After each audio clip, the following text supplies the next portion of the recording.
All right, today we're unpacking a pretty complex geopolitical theory. Now, let's be clear from the get-go. We're not dealing with established facts here. We are digging into an idea, a theory, that tries to connect the dots between some very high-level diplomacy and a simmering, real-world conflict. It's really a story about what might be happening just under the surface of international politics. So it all boils down to this one central question. When powerful leaders meet, is it always about building partnerships and finding peace? Or, can diplomacy sometimes be a mask for something else entirely? We're about to open the case file on a theory that suggests exactly that. Okay, so to really get our heads around this theory, we first have to understand the event that it's all built on. Let's set the scene.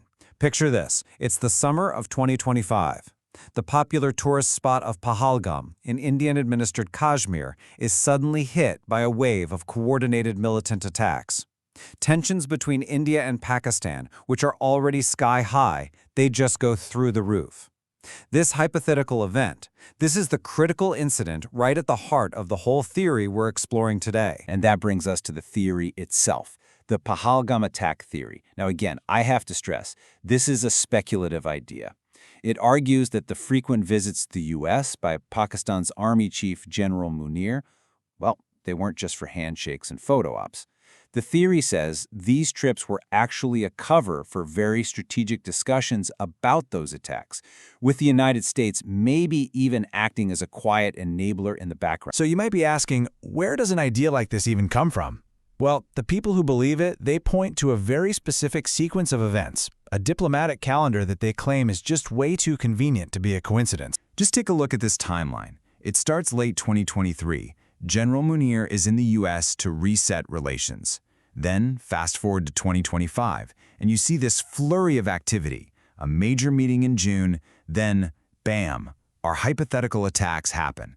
And right after that, and this is what the theory's authors find really suspicious, he makes another visit in August. That's his second trip in less than 2 months. For proponents of this theory, that timing isn't just a coincidence. To them, it's a pattern. Of course, officially, these meetings had a very clear, very public agenda. All the talking points were about the usual stuff. Fighting terrorism, regional stability, economic aid, you know the drill. That's the story that was presented to the world. But the theory we're digging into, it suggests that this was maybe only half the picture. But hang on. If a huge plan like this was really in motion, how could it even be pulled off? Well, the analysis points to two incredibly powerful but indirect enablers: the media narrative and, you guessed it, the flow of money. This table really lays it all out, showing two completely different ways to interpret the exact same events. You've got the official line on one side, talking all about partnership and stability, but then the theory alleges something much different: that the diplomacy was a cover, that the media gave it a neutral spin, and that what was called cooperation was actually about enabling destabilization. It's just a really stark contrast in how you see things. Let's talk about the media first. According to this analysis, major U.S. outlets would have played a really key role here.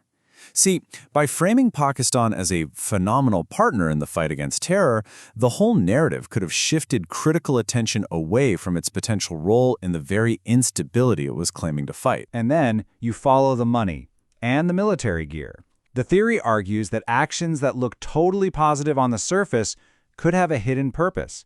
For instance, U.S. influence over IMF bailouts, that could free up Pakistan's own money for its military. And all that military aid or intelligence sharing, while it's officially for counter-terror, well, in theory, it could be redirected for other operations. Okay, so this all leads to the biggest question of all, doesn't it? Why? Why on earth, according to this theory, would the United States play such a high-stakes, risky game? Well, as it so often does, the proposed answer comes down to geopolitics. According to the theory, the motives here are layered. It's not just one thing. It's partly about putting a check on India's growing power and its ties with Russia. It's also about keeping Pakistan, a country that borders both China and Iran, firmly inside the U.S. sphere of influence. And ultimately, it's about using Pakistan as a lever to manage the entire region, all while keeping up the public appearance of being a promoter of stability. This quote from the analysis really gets to the cold, hard logic at the heart of the theory. It's this idea that you can achieve a strategic goal, like, say, shaking up a rival's control over a disputed territory, without ever leaving your fingerprints on the scene.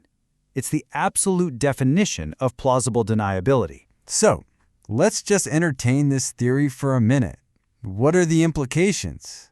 If this were true, what would it mean for the future of South Asia? And really, for the whole nature of how countries deal with each other? The big takeaway here is, honestly, a pretty sobering one. It suggests that the public face of diplomacy, the summits, the handshakes, the joint statements, that it can all potentially hide a much more complicated covert strategy. It blurs that line between being an ally and being an enabler, and it forces us to really question what global partnerships are truly about. And that kind of leaves us with one final, provocative thought to chew on. In this great game of nations, with all its shifting alliances and its hidden interests, where exactly do you draw the line between diplomatic engagement and strategic complicity? It's a tough question, and there are definitely no easy answers. Thanks for joining us.